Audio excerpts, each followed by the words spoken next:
Welcome to this episode of Wesleyan Ways. I'm Dwayne Stinson, the Director of Lay Leadership Development here at the Virginia Conference, and I'm joined this morning by Bishop Sue Haupert-Johnson. Today we welcome our guest, the Reverend Dr. Kenda Creasy Dean. Kenda is an elder in the New Jersey Conference of the United Methodist Church and professor of youth, church, and culture at Princeton Theological Seminary, where she works closely with the Institute for Youth Ministry, and in fact founded the Institute for Youth Ministry, and the Farminary. Kenda is the author of numerous books, including The God-Bearing Life and Innovating for Love, Joining God's Expedition Through Christian Social Innovation. Welcome, Kenda, to Wesleyan Ways. So in this episode, we will be discussing how United Methodists act with hope, energized by the power of the resurrection. So Kenda, as we begin, I remember when you gave your lecture, Ascension Deficit Disorder, and you talked about the need for an eschatological hope. And so I'm wondering, as we begin, how would you define hope? Well, first of all, good job on the memory. That was quite a while ago that you heard that lecture. Yeah, it's interesting that I had to look up Wesley's definition of hope for as I was kind of preparing for this, hoping I remembered how he thought about hope. But I think it's really a good one.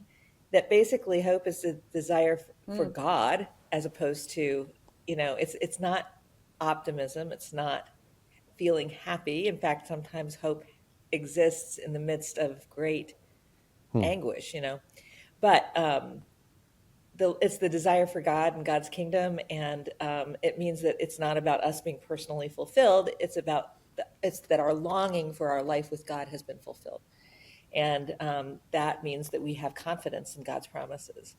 So there are, of course, different versions of that. So there are lots of people who have hope that don't know anything about God's promises, but that's because I think that's a prevenient grace thing. God plants it in us a little bit before we know it's there, or where it came from, and it's kind of our trust that in the end everything's going to be all right.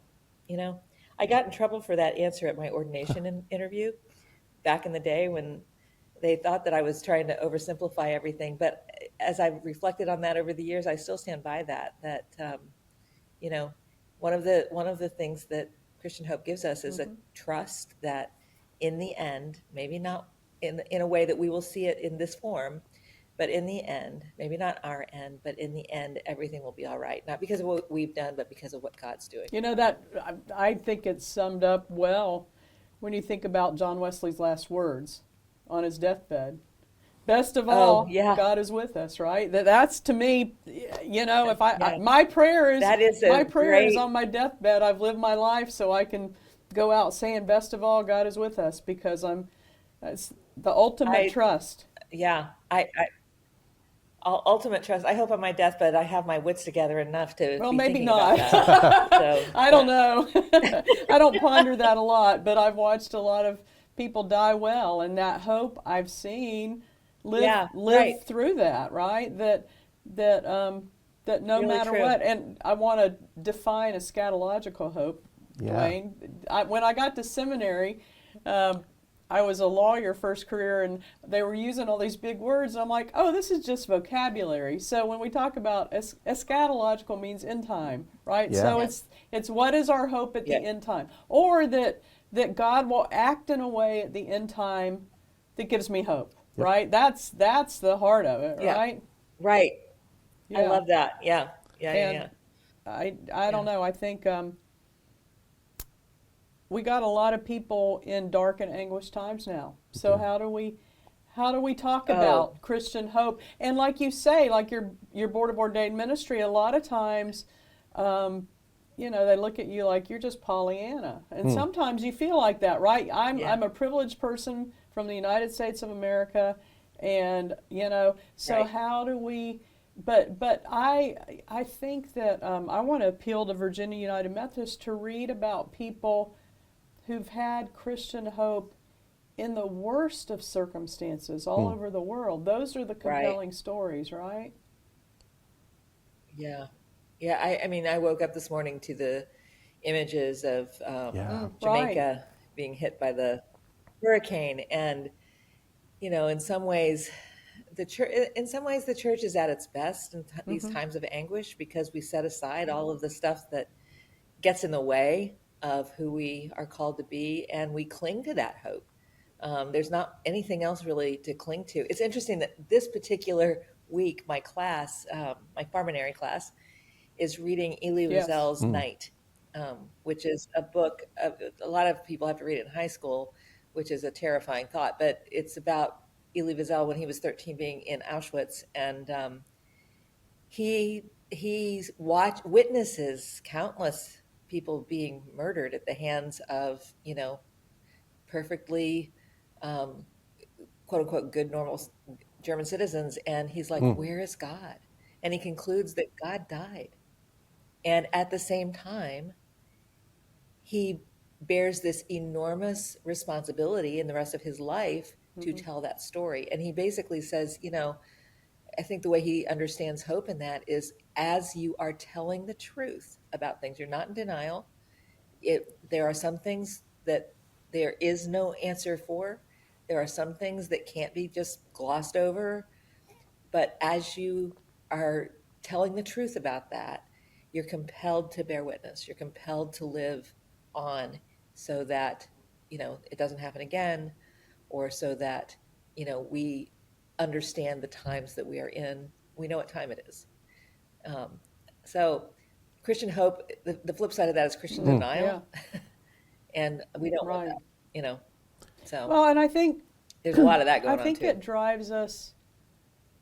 I think when you get in touch with the horror and the capacity of what humans can do, that's when you realize we need power from afar, right? That we can't save ourselves because no matter our Absolutely. best efforts end up with the worst results. So I think Absolutely. a lot of the power of resurrection hope is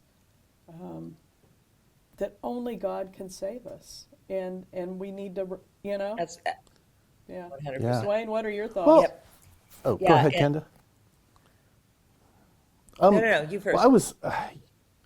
on Facebook yesterday, because I'm old and still use Facebook. A friend of mine posted, "Is it hypocritical to sing 'It is well with my soul' in times like this?" And my response was, if we can't sing it now, the words don't mean anything, right? Well, and the guy who wrote That's that, his right. children had just Yeah. gone down on Yeah.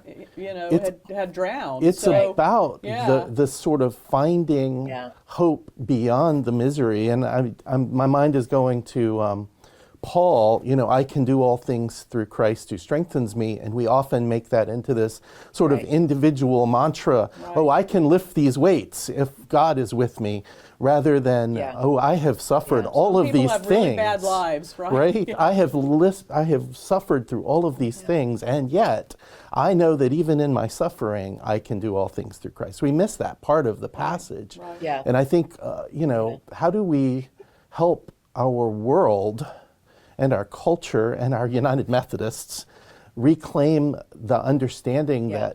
that dire times are not hopeless times? Right. Right. You're reminding me. You remember the Parkland Yeah. shootings, the school shootings in Florida, and I was scheduled to speak in Parkland the weekend Wow. after those shootings, and it.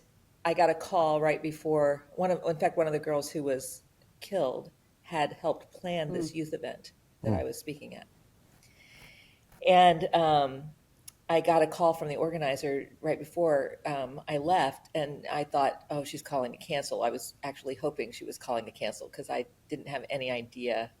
The last thing it felt like those people needed at that point in time was a youth ministry event. And what she said was, oh, no, we're having it. She was calling to see if it was okay with me if we had a vigil while we were at it. Well, obviously, that sounded like a better idea than me speaking. But what she said was, if the church is going to matter to the people of Parkland, Florida, it has to matter right now. And And it was a time where people were bearing witness. They were compelled to testify. Everybody had a story about this horrific week that they had all been through. And and yet they felt called to live in spite of it, and to be together, and to be the church. And it was a powerful witness to me how they understood the role of the church in that moment. Um, you know this, Dwayne. I teach education here, and there's an educator named Maxine Green who is one of the pioneers about thinking about education and imagination. And we think about imagination as being make believe, that's what kids do with imaginary friends. But actually, as you know, the word comes from image, right? You have an image of something. And the way she thinks about this, she's not a Christian, but the way she thinks about this is imagination is the ability to think as if something might be different, which is actually really close to Wesley's dissatisfaction with the things the way they are. That, one of the things that, our faith allows us to do is to imagine a world as if God is, God, as if God is, as if it could be different, as if things could change. And it's that as if thinking that hope makes possible. It's telling to me that all of that research and you've read a lot of it, I know, about what makes highly devoted teenagers different from kids that don't have faith. One of the most dramatic differences is different levels of hope. Religious faith gives people a kind of hope that many folks without religious faith don't have. They don't have the ability to imagine the world as if God had anything to do with it, as if it could be different. And so that, it's one of those things that's pretty convicting to me. If we want our children to be able to imagine a world differently, forming them in faith is the best gift we could give them. And that imagination, if you ground yourself in Scripture, and if you dream of if you know from Scripture and from all of our experience of God, that God is pure love, that God, when God came in the flesh, demonstrated that God has equal love and regard for every creature, that, then if we build a world on those underpinnings, there is a world where everyone is fed and clothed and sheltered. There is a world where everybody is treated in respect. There is a world where, what happens to a child in Malaysia is just like my child. And that is an imagination that only comes with my Christian identity. The other thing, I read a lot about the early Methodists. And what was so striking about them is they imagined a world without slavery. And nobody in their day could imagine that, because they accepted it as just part of life. And, I kind of see why they did. If you could give me all free labor and I could have untold wealth because of all the labor, why would I, Right. And so most people in the day, if you've watched anything from England or that time era, or even before, there were always the upper class and the lower class, the servants and the landed gentry, and nobody questioned that. You just lived into what you were born into.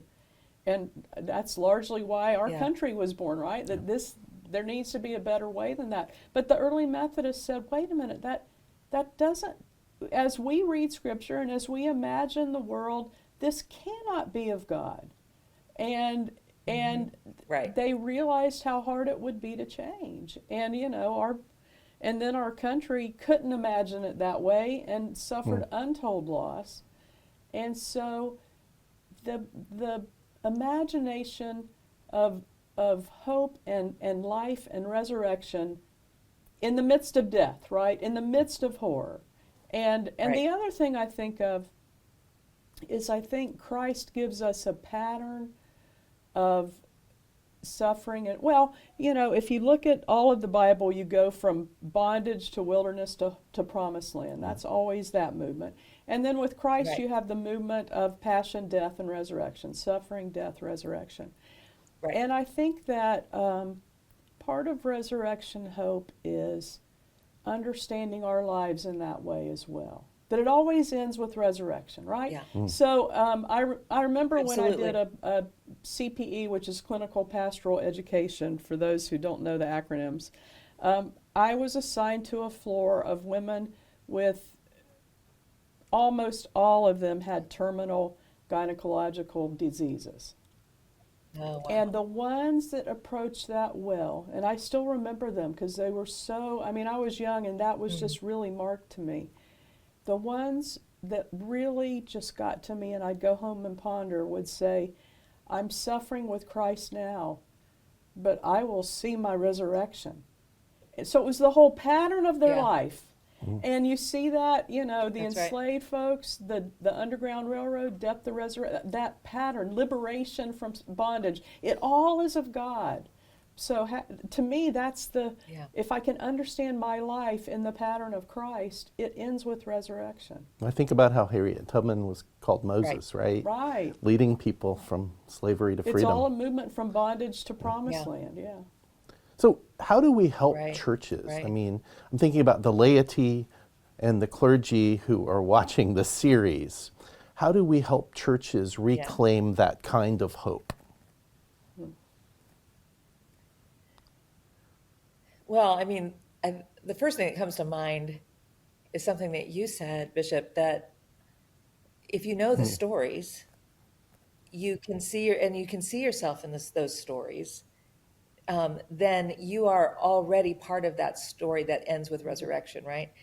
But the problem, of course, is formation is in the tank right now. People Right. don't know the story, and churches don't really do a very good job of telling them. One of the things that we're going to have to figure out, we're getting all this data right now that, this is stuff that we're working with at Princeton too, about how spirituality is a very strong predictor of public health. And, that's not rocket science for anybody who's, does church work. It's rocket science for a lot of social scientists, but it's kind of like, well, we're saying kind of like welcome. But the problem is we're like, okay, yay, we're for spirituality. We're for formation in a faith, but it doesn't just happen, right? It doesn't just miraculously appear. It's handed on from one generation to another. And that, I mean, the ritual of laying on hands is a symbol of that handing on of the tradition of faith. And we've got to be a lot more intentional about doing that, I think. That's part of it. I don't think that our usual delivery systems are things that we need to necessarily go back to, but giving people a place in the story gives them a language to tell it.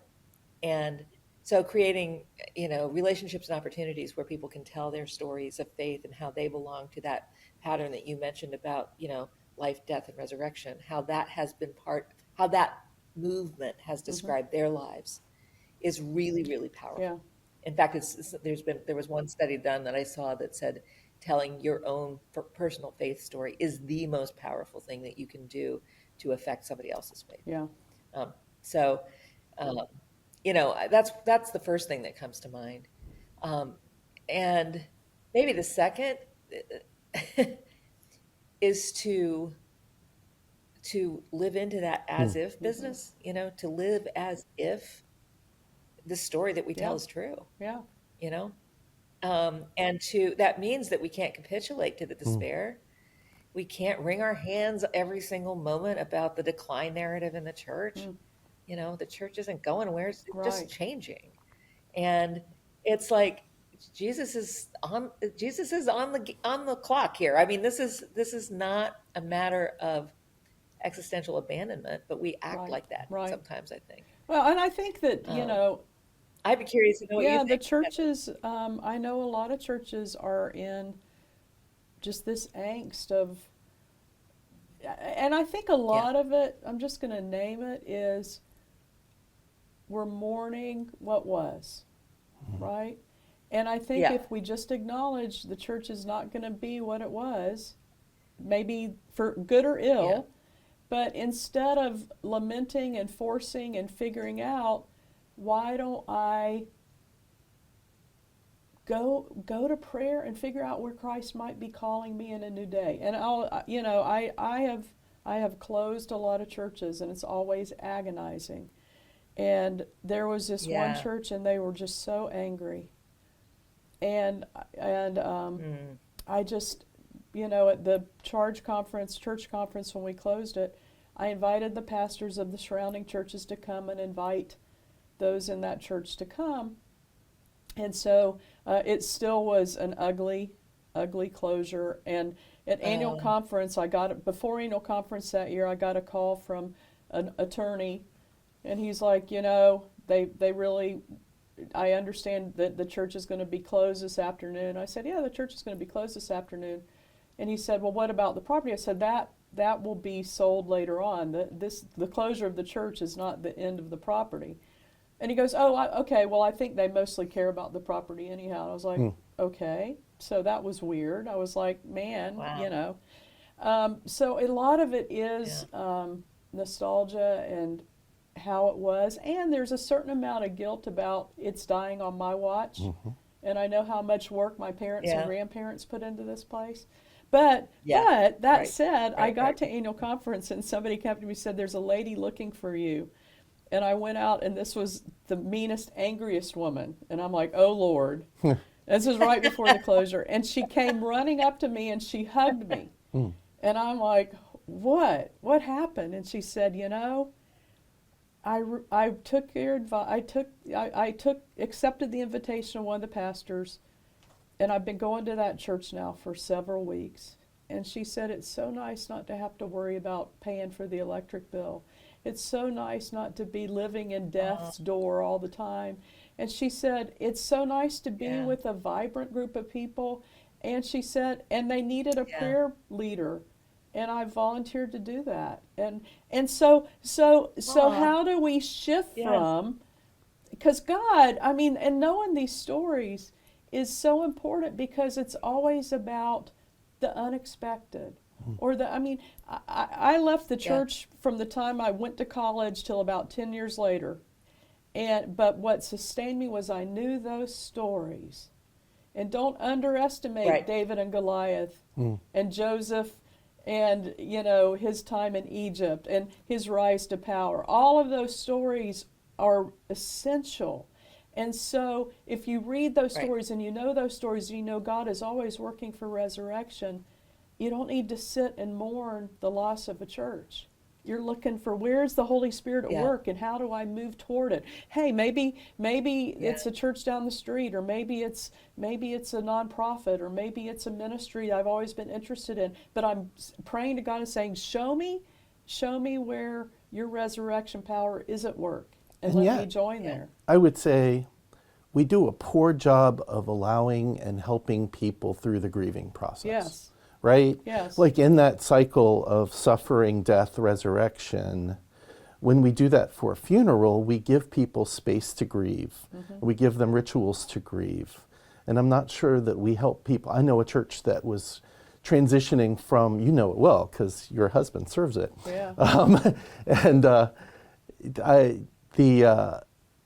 The church was transitioning from a rural country church to a more suburban church. Mm-hmm. They built a new building, they took on a family life center, they, were growing, and the folks who had been around a while were struggling hard and resisting at every turn. And my theory was they needed a chance to grieve the church that they grew up in, so that they could then embrace the church that was becoming. But we do that in every aspect of our lives, do we not? We do. Every holiday we have to regroup.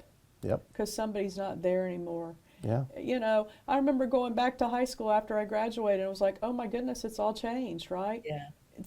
That's just how life is. And so, how do we, and they say the people who age well are the ones who invest in younger generations, right? and that the people who age well are the people who change, right? Don't drive the same way to work. So God, and if you know God's story, God's always, I am making all things new. I am changing, and the biggest transition we'll have is when we die. Yeah. So we should be really like, I'm trying to get rid of things and simplify and move toward. Well, I think we all default, we all stay in the Yeah. tomb. Yeah. It's like we're not responsible for rolling that stone away. It's rolled away for us. But we get, we're like, nope, we're in the tomb here. This is where we stay. We can spend a lot of time decorating it and It's hang our awards and exactly. Yep, yep.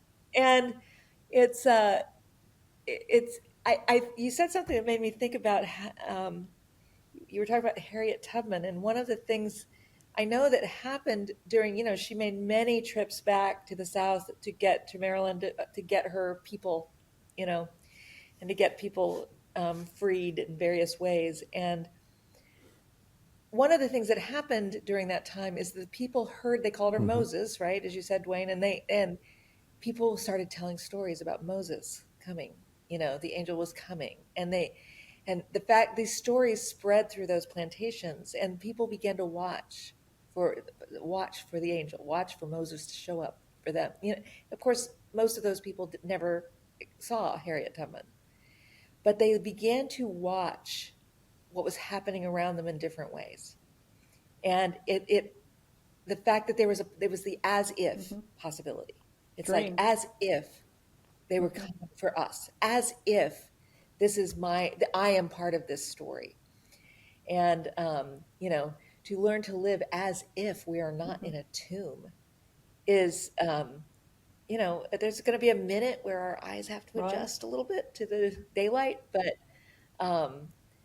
yeah, we got to well, get and out of the tomb. I love that image of when Mary is looking for Jesus in the tomb, and then she mistakes him for the gardener, right? Yeah. Because it's the garden. That's the whole new world, right? That's where we're headed, is the garden. Right. And so, I still remember I was invited to preach not to preach, but to speak at a really large Kiwanis club on Good Friday.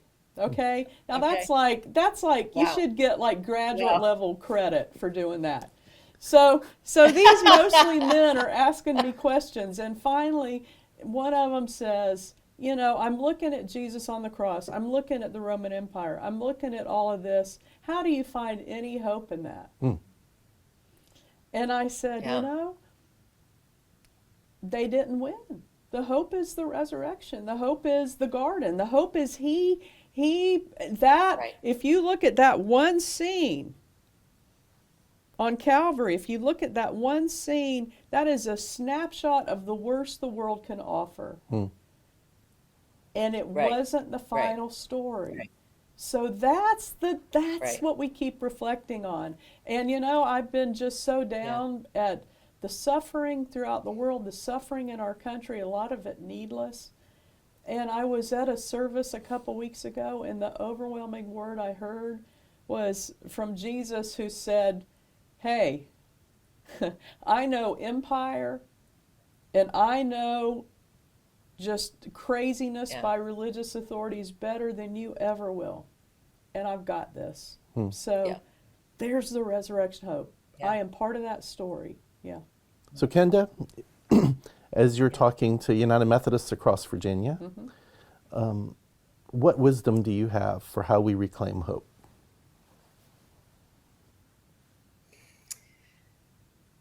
Well, I mean, everything that we've talked about is, it speaks to me anyway. I think there's a tendency to get off the roller coaster too soon. If you get off too soon, you miss the best part. If you stop at Good Friday, you're never going to get to resurrection. And I think we have a tendency to stop at Good Friday, when we get into these despair cycles especially. And unfortunately, our way of combating that often, I don't think, is hope. I think it's kind of cheesy optimism. That it's like, if we turn everything into a Thomas Kincaid painting, where, nothing bad ever happened. I mean, that is Yeah. Pollyannish. And I understand the critique that people have of Christians who do that. I think you're right, Dwayne, that there has to be some space for grief. And one of the things that I see as I speak with churches, around is that one of the things that happens with grief is it exhausts you. It's It's an exhausting, depleting emotion. And when I talk to pastors, they're more exhausted than Yes. despairing.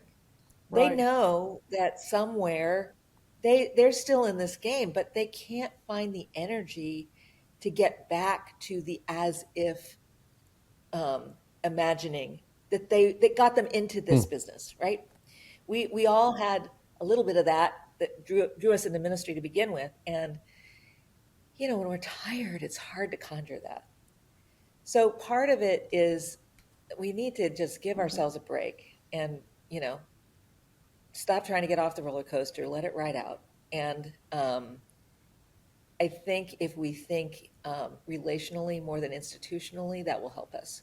It's really overwhelming when you have the whole weight of an institution that's Right. struggling on our minds. What we're called to do is not to save an institution. It's to pay attention to that person that God has put on our path, who's right there in front of us. We don't have to go looking around for a ministry. We don't. It's just look around. Greg Ellison talks about change the 6 feet around you. Don't try to change the whole world. If enough people do that, we'll get there. But I think we think that our mission is to, somehow be part of, changing everything.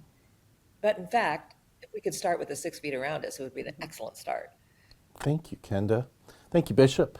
Pleasure. Appreciate Thank you, your Dwayne. conversation. I pray that we can live into the hope of what if. Well, and we're heading into Advent.